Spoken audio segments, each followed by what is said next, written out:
It's Monday, and that so happens to be the day that I like to talk about monsters. Hello, and welcome to Monster Mondays. I am Jeff Arbuckle, co-host of the podcast Film Seizure, that you can catch each Wednesday at filmseizure.com or at a number of podcast providers online.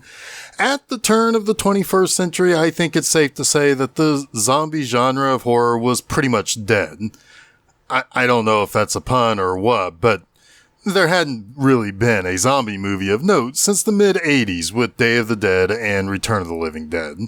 Even 1990's Night of the Living Dead, which I am glad is getting a much-needed reevaluation over the last few years, was overshadowed by its original 60s version. But for the most part, the end of the 80s and into the 90s saw the return of vampires and even the slasher genre with movies like Scream, but not really so much the return of zombies. Then came this movie out of England in 2002 that looked like a grainy home movie. It was one of the very first mainstream movies to be shot on the Canon XL1 digital video camera, and it creates a whole different look. And I'll talk a little bit more about that when I get to my likes. But that movie, and the one I'm going to be talking about for a while this week, is 28 Days Later. This was written by Alex Garland making his film debut, but a couple of years before this film came out, an adaptation of his 1996 book, The Beach, was released starring Leonardo DiCaprio. But on the other hand, this was not the film debut of the director Danny Boyle. Boyle made splashes with his first two films, 1994's Shallow Grave and 1996's Trainspotting. Boyle's had a actually pretty great career since and won the Oscar for Best Director for 2008's Slumdog Millionaire. Now, while Garland was heavily inspired by Night of the Living Dead and Dawn of the Dead in the writing for this script, but it's also said that he was reminded of the zombie genre while playing Resident Evil.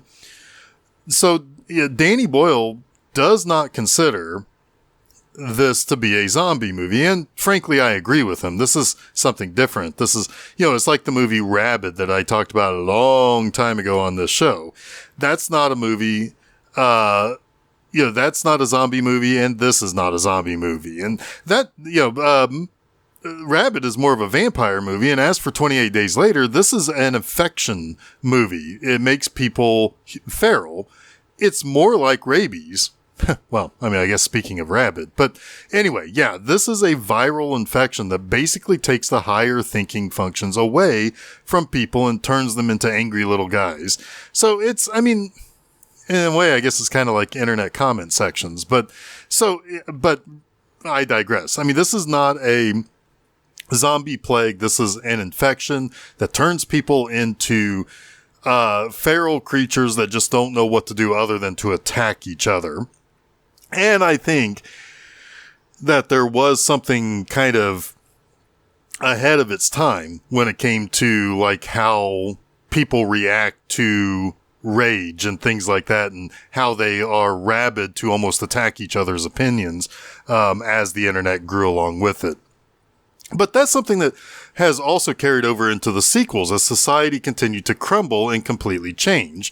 And what's also carried over into the 28 years later films is how much the British identity is woven into this movie. Now, at the time of recording this, the second 28 years later film, The Bone Temple, has not yet been released. But one of the things that makes this somewhat culturally important in terms of British identity is on a meta level. This movie came out after a 90s that saw a kind of revival of British culture. British pop bands were popular again. British actors were becoming all the rave in film. And there was a lot of pop culture that was being exported from England and brought into places like Canada, the United States, and elsewhere. And the idea of seeing London completely bare and empty was meant to kind of shock British citizens when they watched the movie.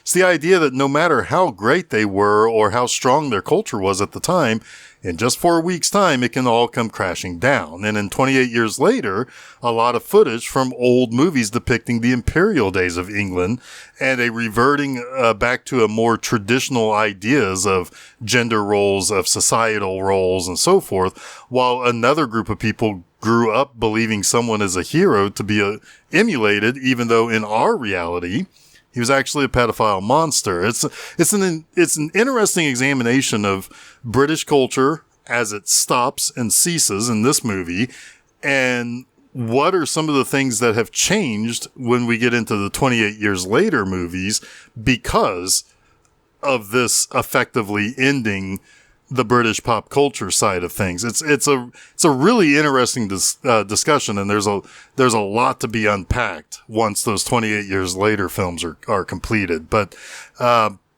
this movie begins with animal activists breaking into a Cambridge lab, and there they find chimps that seem extremely aggressive, and the chimps have all been infected with some sort of a contagious rage virus.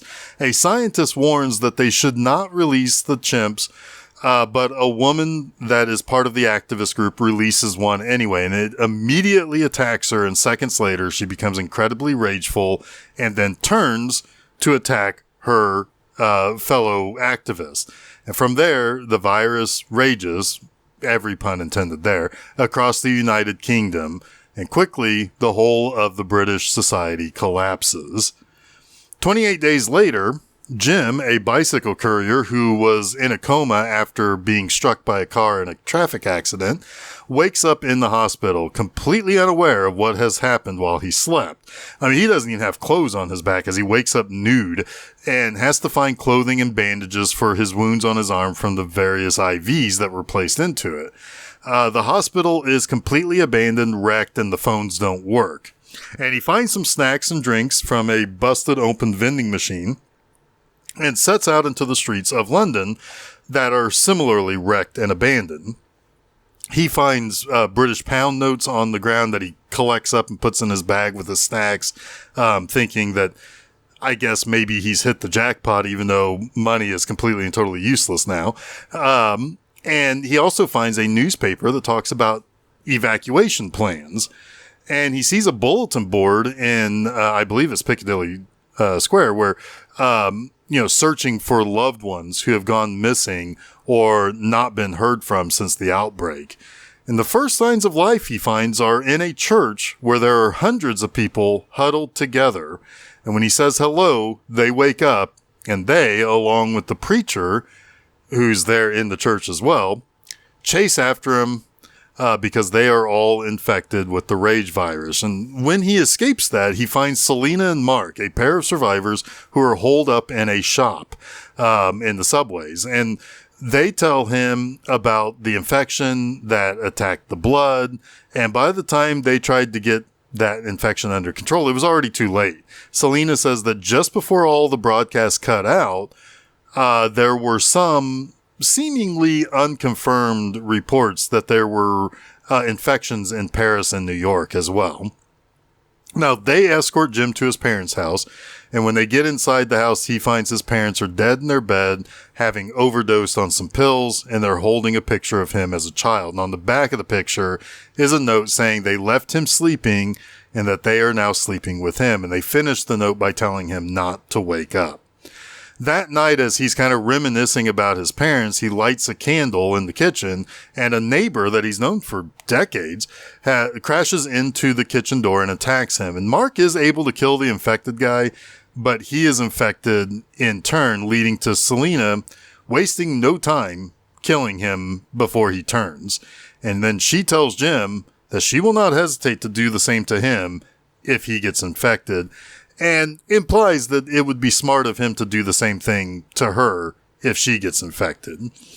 Now, as they walk to find new shelter after being forced out of his parents' house, they see a patio in a high-rise apartment building with Christmas lights blinking on and off, obviously seemingly signaling to whoever might be surviving out there. And when they try to get up to that apartment, they are chased by the infected until a man in riot gear fends off the infected and takes them into his apartment. And he introduces himself as Frank, and you see his daughter, Hannah. So they've been kind of holed up in this apartment. It's not necessarily implied exactly what happened to Hannah's mother. I think it's safe to say that she probably got infected as well or went missing when it all started. It could have been possible that she died before all of this. They never really say. There is a picture with the three of them, but it's never really said what happens to them. But Frank is very affable and pretty excited to find other survivors, and he offers them a place to stay. And Frank tells Selena and Jim that they really can't stay there for much longer. They can stay there for as long as they can, but he plays a broadcast for them that seemingly has been broadcast by the army or some sort of soldiers, where there's a place with soldiers and salvation from the virus, and then with coordinates of where they are and where they are to go to meet them. And Selena is initially resistant to the idea of leaving the city, but Hannah convinces her that they need to go and actually try, because they could die out in the middle of nowhere and they could die in the city. Either which way, it's better to try than to just wait to die. And Frank drives his taxi to go where the broadcast tells people to go. And shortly after starting out, they drive in through a tunnel where Frank gets a flat tire, forcing them to stop and opening them up to be attacked by the infected. And they barely escape by working together. And between this and a shopping trip immediately after, while they kind of rummage through a fully stocked supermarket, the four of them create something of a new family. And they arrive where they are told to go for this salvation from the infection. And in the distance, Jim makes comment that the city of Manchester is entirely on fire. And it's told later that basically it was overrun with the infected, so the soldiers lit it on fire just to kind of basically kill as many as they could. But at the blockade, it is seemingly abandoned. And Selena thinks that nothing here is good to stick around. They should really go. But Frank is desperate to find something, and he ultimately lashes out at Selena about not really having another place to go. Where are they going to go? I mean, they can go back to the city, I guess. They can stay out in the countryside, but there's no safety. They had to, it's like if this didn't work out, there was no other place to go. Now, Frank is relatively despondent about putting his daughter and his new friends in danger, but above him, there's a crow that seems to be picking at the torso of somebody, and it turns out that somebody was infected. And, because Frank tries to get the bird to fly off, and when it does, a drop of blood drips down and falls into his eye. He apologizes to Hannah for losing his temper and tells her that he loves her very much, and she needs to stay away from him. Selena knows right away that he's infected, and while she holds Hannah back, she asks Jim to kill Frank. But before he can, soldiers who are hiding around the blockade pop up and shoot Frank dead. And the three of them are taken to this house this kind of palatial estate out in outside of Manchester, where they basically turned this into a little bit of a barricade for themselves. And they meet Major Henry West, who runs this small group of 8 soldiers. The base does seem to be well guarded and protected by the soldiers, and West seemingly is welcoming. And West tells Jim about how they protect themselves with the various landmines and the systems that they have to know when infected are coming into the property and so forth. And, and basically he tells Jim that, their mission is to rebuild civilization. And he has some other funny ideas about how killing the infected has been no different than what humans have done for centuries and eons on end, with it essentially being, just people killing people, even though that upsets Hannah because one of those people was her father. But while Wes shows Jim around, he shows him a recently infected soldier that they keep chained up to basically study. Now, none of them are scientific, but if nothing else, this infected soldier will tell West how long it takes for the infected to die from starvation. Now, it's not long before Wes shows his true hand. The broadcast was put out over the last week because he found one of his soldiers with his gun in his mouth saying that he's going to kill himself because there is no future. No future because there are no women to continue the human race. And he promised his soldiers women. So this was all a lure to bring women to them, to basically force them into sexual slavery. And so Jim, realizing that they're no longer safe here, tries to get Selena and Hannah out, but he's beaten and arrested by the soldiers, along with another member of West's own battalion, who believes that West has gone completely and totally insane. I think it's the same soldier that was that West said was going to kill himself because there was no future, and realizing that what West was going to do to resolve that, he went up against his commanding officer. But that's just my assumption there. I don't remember if that's actually stated or not in the dialogue. But basically, he talks about how the rest of the world is carrying on like normal without the infection. For whatever reason, the rest of the world is just letting England die, basically. And the soldiers are going to ultimately execute the two of them. But the two soldiers who take Jim and this other guy outside the gates, basically argue about the best way to kill these two. And, is it to shoot them or to bayonet them? And while they, one guy shoots the other soldier that they took as a prisoner with Jim, and because the other guy wanted to bayonet the guy, they end up getting into a fist fight, which gives Jim the opportunity to escape. And when he gets over the wall back onto the property, he collapses, or he basically falls to the ground and looks up. And when he looks up into the sky, he sees a jet flying overhead, indicating that there is some sort of a salvation from this infection and from this world, basically. And it's just a matter of West is not operating under normal circumstances, and he's become dangerous. Now, while Jim plots his next move, Selena and Hannah are dressed up for a night with the boys. Knowing what's about to happen, Selena gives Hannah some sort of drug that will from the pharmacy where from the supermarket that they visited earlier. So not so much because Hannah asks her if she's trying to kill her, and she says it's not for that. It's so that you don't care what's going to end up happening to her, knowing that it's going to be pretty awful. Jim turns on the sirens to basically lure the soldiers to the blockade where Jim and Selena and Hannah were found, and begins picking off soldiers while also luring the infected. And ultimately, West is the only one to return to the house, but not before Jim gets back to the house where he shoots the chain and releases the infected soldier. And that infected soldier starts to attack other soldiers, infecting them, which leads to the others getting infected or killed. And Jim kills some guys too on the way to finding Hannah and Selena. And when he finally catches up to Selena, a soldier is with her trying to basically force her to escape with him.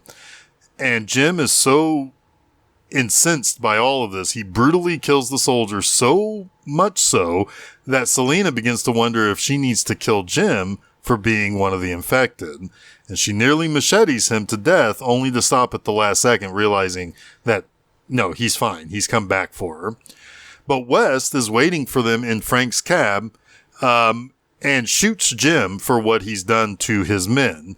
And Hannah drives the taxi into a position where the infected soldier would be able to get and grab West, and ultimately kills him. And it looks as though they don't survive having to drive through the gate of the property, but 28 days later again, we see Jim waking up with his wounds having been cared for by Selena, and they are living in the country at a little cottage, and the girls are making a giant sign to be found by those jets who fly overhead looking for survivors, as the infected appear to be dying of starvation. All right, so let's talk about 3 things I like about 28 Days Later. First, I think when it comes to this movie, I think the first thing I will always remember is how it looks. There was a concerted effort to make this movie look a little, for a lack of a better word, dilapidated, much like the world it had itself become in the 4 weeks since the outbreak of the rage virus. Now, I think the kids would actually say that this movie looks scuffed, and I think that's the appropriate word. Look, the world has changed. It's going to be a hard life moving forward.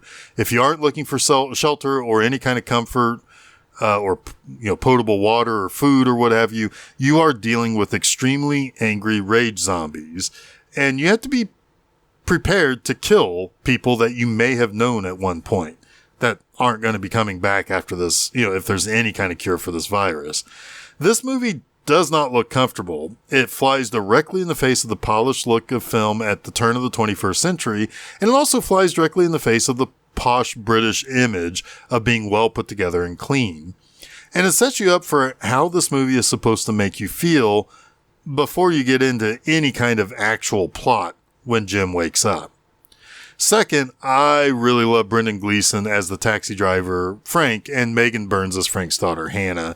I mean, there's still something pure in this world. There's a father and a daughter still surviving, with him doing what a parent should be doing, of protecting her and her kind of adjusting to this world in a way that the adults aren't going to be able to. And she's learning how to navigate this new world, maybe in a way that's going to be always better than Jim or Selena or Frank.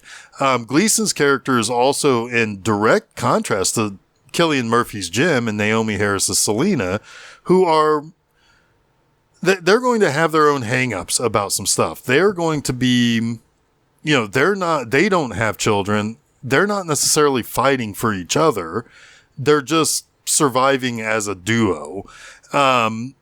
She thinks that, Jim might be, a bit of a threat. She's been hardened by having to deal with the last month while Jim was literally sleeping through it. So he has no idea what to believe when he wakes up, and maybe also a little too naive that maybe there is a way through this new reality, not realizing how bad it got.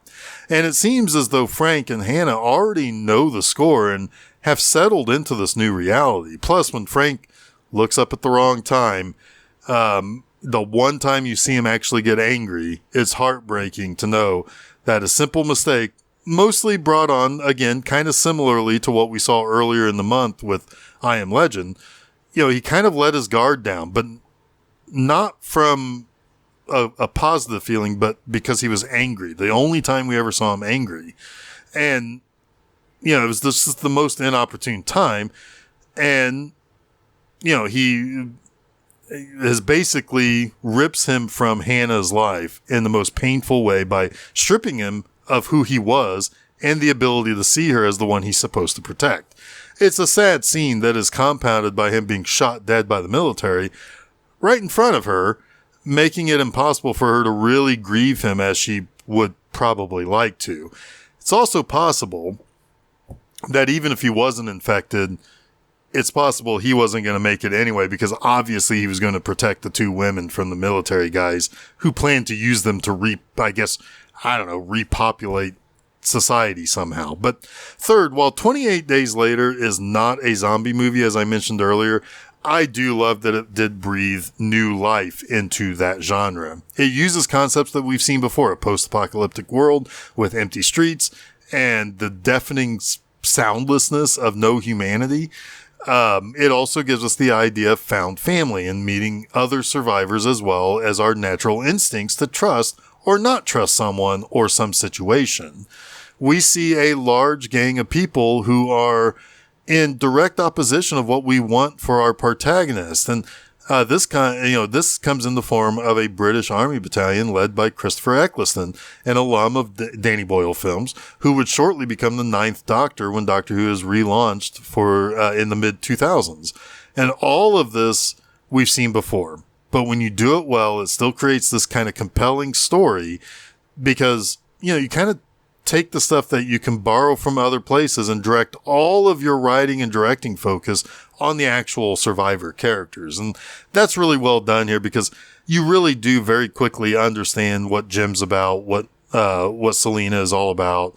We understand the need that Frank has for finding someplace better for his daughter, to live and be safe. It's just, while not a true zombie movie, it does set the new gold standard for this type of subgenre that few movies since have been able to really live up to. And before I wrap things up, I do want to call out that, this movie was released in the UK in 2002 and then came to the US in 2003, just before the first issue of The Walking Dead hit comic book shelves. And this is an excellent example of a collective consciousness at work here, because you had two writers who both thought about the idea of what would happen if you went into a coma or you were so far away from what's going on that when you woke up, the world was effectively over. Why Jim or Walking Dead's Rick Grimes are in the hospital is different, and the scope and the characters are different sizes, but both of these intellectual properties would go on to fuel a new era of the zombie craze, and they happen to hit our American eyes and brains at basically the same time. This wraps up this week's episode of Monster Mondays. You can catch new episodes of Monster Mondays each Monday afternoon at filmseizure.com, but don't forget to follow Film Seizure at Facebook, Threads, Instagram, and Blue Sky.